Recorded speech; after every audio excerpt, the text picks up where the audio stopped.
Meus amigos, que a paz de Jesus permaneça em nossos corações. Na série Os Benfeitores na Humanidade, nós estamos agora revendo a figura de Paulo de Tarso, os chamados Os Caminhos de Paulo de Tarso. E, a partir desse programa, nós já vamos trabalhar a primeira viagem missionária de Paulo, quando ele realmente vai assumir pela palavra e depois pela escrita e, antes de tudo, pelo exemplo, a divulgação da mensagem do cristianismo.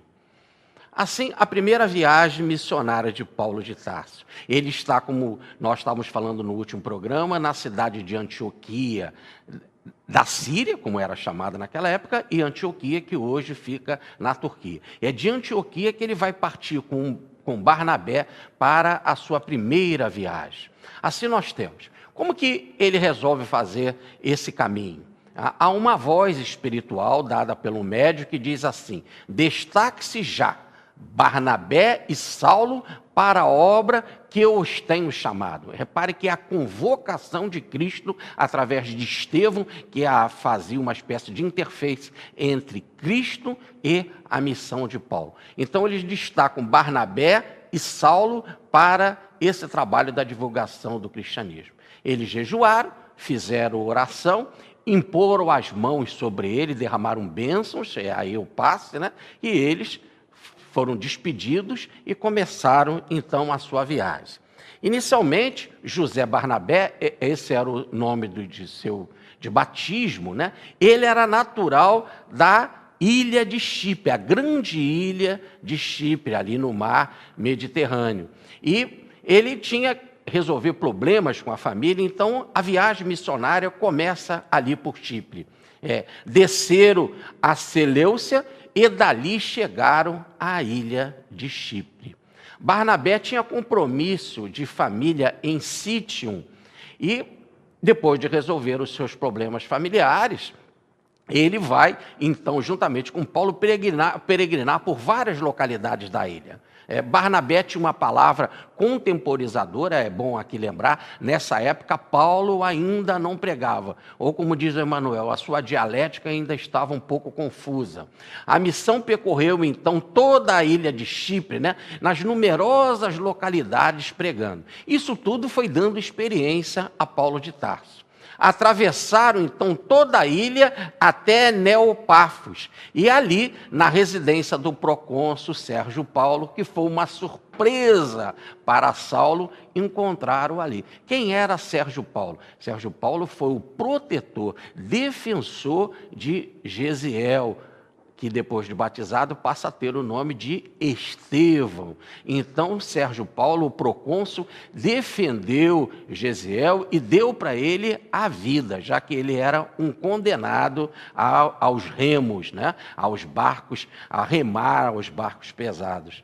Então, para Paulo foi muito bom encontrar ali o Sérgio Paulo. Ele recorda de Estevão, de Gesiel, de Abigail e começa então ali o seu verbo parecia inflamado de nova luz. Era aí o contato com Estevão, que vai ser, podemos dizer assim, o grande orientador de Paulo de Tarso, amando de Jesus, que faz com que o verbo de Paulo desabroche.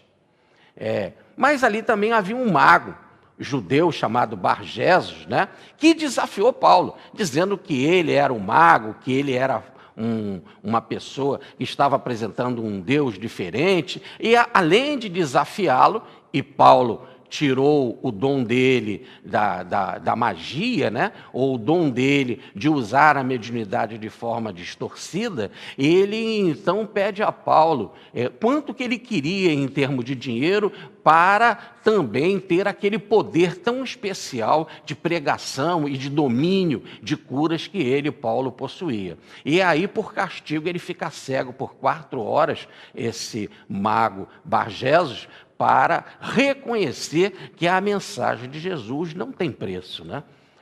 Saulo, então, foi batizado e é ali, então, em Neopafos, que ele troca o seu nome para Paulo. Ele sai do vaidoso Saulo, tão grande de si, para o pequeno Paulo, para o humilde Paulo. E agora vão começar a entrar pela Ásia ou pela Turquia. É assim, então, que eles vão primeiro de Neopafos para a Turquia, numa singela embarcação até a Atália. A Atália era o porto, um porto maravilhoso da Turquia, né? E ele ficou encantado nas paisagens que circundavam o rio Sestro. Alugaram um barco e dirigiram até a cidade de Perge, da Panfilha, e anunciaram lá em Perge a palavra de Jesus. Agora Paulo já pregava também e estava iluminado pela a presença do Espírito divino.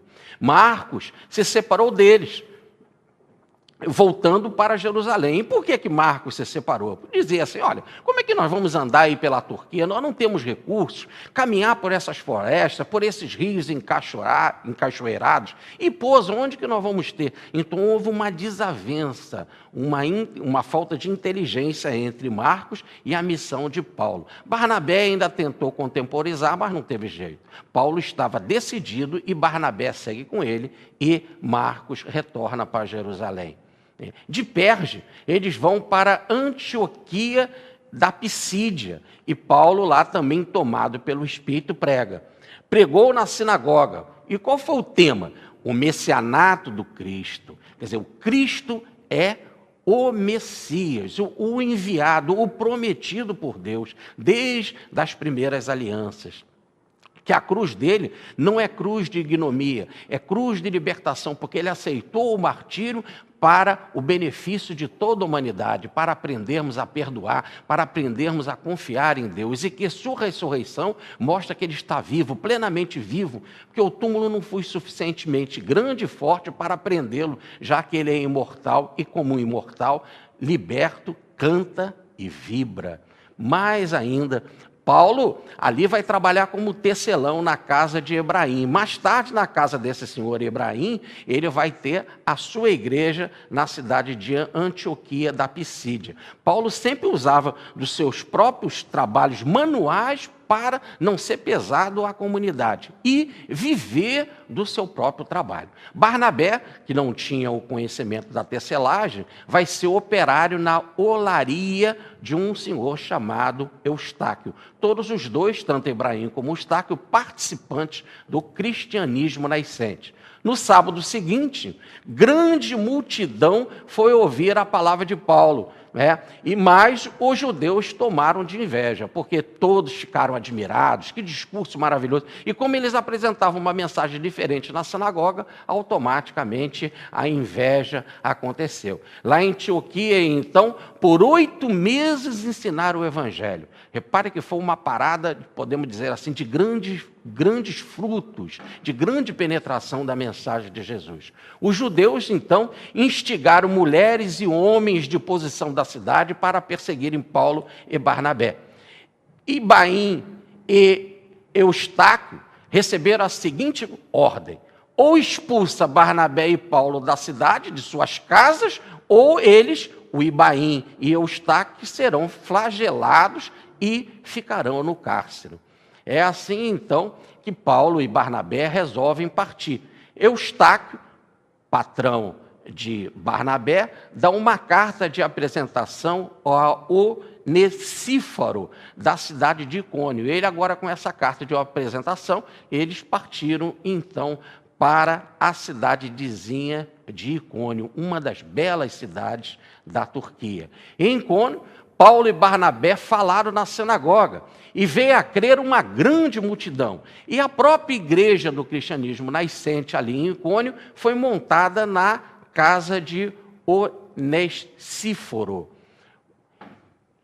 Lá em Icônio, houve o caso de Tecla, a noiva de Tamires. Tecla ficou encantada com a palavra de Paulo, mas mais do que encantada com a palavra de Paulo, ficou encantada com Paulo. Mas um amor mais humano. Paulo disse que não iria casar, que tinha uma outra missão, mas ela ficou, podemos dizer assim, ligada demais a Paulo, abandona o seu noivo e assim vai ser por toda a vida. Ela vai ficar sempre apaixonada por Paulo, vai morrer octogenária lá no sul da Turquia, sempre pensando em Paulo e voltada o seu amor para Paulo de Tarso. Parentes de Tecla e o noivo dela disseram que Paulo era um mistificador, que provocou um ultraje na Tecla, e começou-se então uma perseguição. Paulo recebeu 39 açoites e passou 5 dias na prisão por causa desse amor. Os judeus queriam apedrejá-lo, e eles então fugiram, Paulo e Barnabé, para a cidade de Listra, na Licaônia. E Onífero mandou uma carta de apresentação à sua irmã, a viúva Lóide, que é mãe do nosso Timóteo, grande amigo de Paulo de Tarso, né? Ela era mãe de Eunice, aliás, né? E a avó de Timóteo. Aqui nós temos a igreja de Paulo em Icônia, e lá nesta igreja dizem, a tradição, que ali era a igreja nascente, na casa de Onícefero. Aqui nós temos a entrada da igreja, lá nós temos a imagem, a pintura de Tecla, aqui nós temos Tecla, e aqui do lado, não dá para vermos direito, ali nós temos uma pintura lembrando Timóteo, ali o neto de Lóide. Em Listra, Paulo curou um paralítico, e aí a fama dele foi lá para cima. Todos queriam saber quem era este mago, quem era este homem que apresentava um Deus diferente, né? A multidão começou então a gritar que eles eram deuses, que estavam em formas de homem e que baixaram entre nós. E diziam: Barnabé é o deus Júpiter, Paulo é o deus Mercúrio. No templo de Júpiter, os sacerdotes e as multidões queriam sacrificar, então fazer oferenda a esses deuses. Ora, e Paulo então vai dizer: não, vocês estão redondamente enganados. Nós não somos deuses, nem Júpiter, nem Mercúrio. Nós somos homens como vós. E anunciamos o Evangelho, e começaram a falar do Evangelho de Jesus. Em Listra, então, apareceram os judeus lá de Antioquia e de Icônio, no caso de Tecla e aqueles outros judeus famosos, e começaram a instigar a multidão, que estavam toda encantada e voltada para Paulo. Paulo foi apedrejado e, dado como morto, foi arrastado para fora da cidade. E foi interessante porque, como achavam que ele estava morto, deixaram de apedrejá-lo. E assim, então, Paulo foi medicado por Timóteo, foi tratado e saiu imediatamente ali daquela cidade. No dia seguinte, partiu então para Derbe e anunciaram o evangelho, e fizeram ali na cidadezinha de Derbe muitas conversões espirituais. Estagiaram por mais de um ano em Derbe. Desses 1 ano de estágio em Derbe, 6 meses foi para Paulo recuperar a sua saúde por causa do apedrejamento.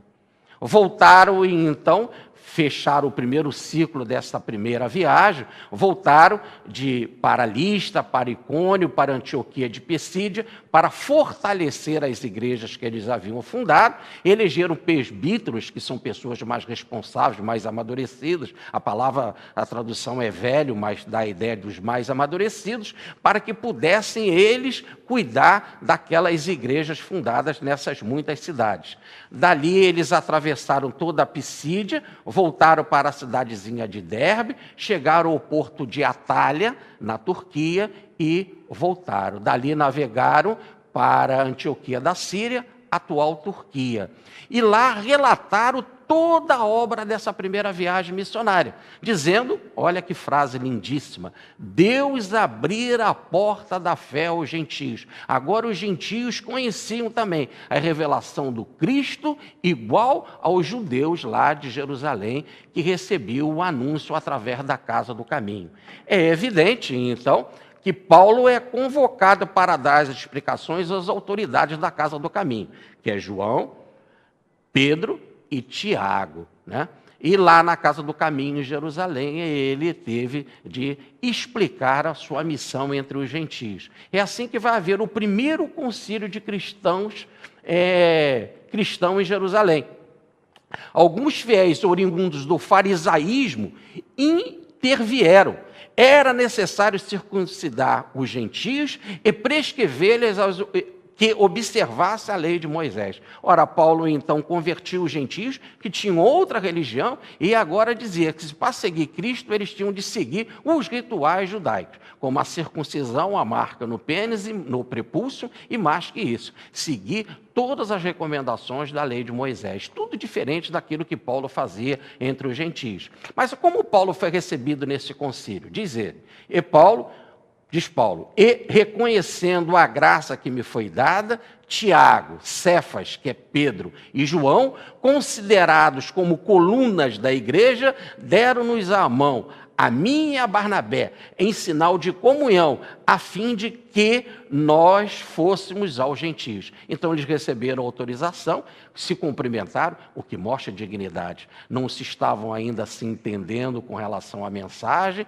mas mostravam dignidade, apertaram as mãos e autorizaram que Paulo realizasse a sua missão. E esse concílio decidiu-se algumas coisas, como, por exemplo, qual foi a mensagem desse concílio?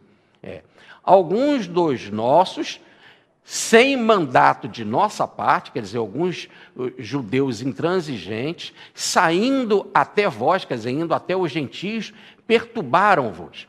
Parece-nos bem, chegado a pleno acordo, vos enviarmos esta mensagem, que é o resultado do concílio. De fato, pareceu bem ao Espírito Santo e a nós, então também receberam instrução da espiritualidade, não vos impor nenhum outro peso além dessas coisas necessárias. Então, o que eles recomendavam para os gentios que aceitavam Jesus? Abstenhais das carnes imoladas aos ídolos, quer dizer, as festas do paganismo, do sangue desses animais, das carnes que foram sufocadas, das uniões ilícitas, dos desequilíbrios sexuais que existiam tanto por todo o Império de Roma, e fazeis bem em preservando essas coisas. E numa mensagem de positividade diz assim, termina a mensagem, passai bem. Ou melhor, passai bem, não se pode passar tão bem do que realmente ter agora a mensagem do Cristo. E a parceria agora perfeita entre Paulo e a comunidade do caminho em Jerusalém. Mostrava que eles estavam de mãos dadas e que tinham um único foco, caminhar para Jesus. A partir agora da terceira parte, no nosso próximo programa, nós vamos falar da segunda viagem missionária de Paulo. Vamos ver ele entrando pela Grécia e chegando, então, nas fraldas da Europa. Muita paz, até o próximo programa.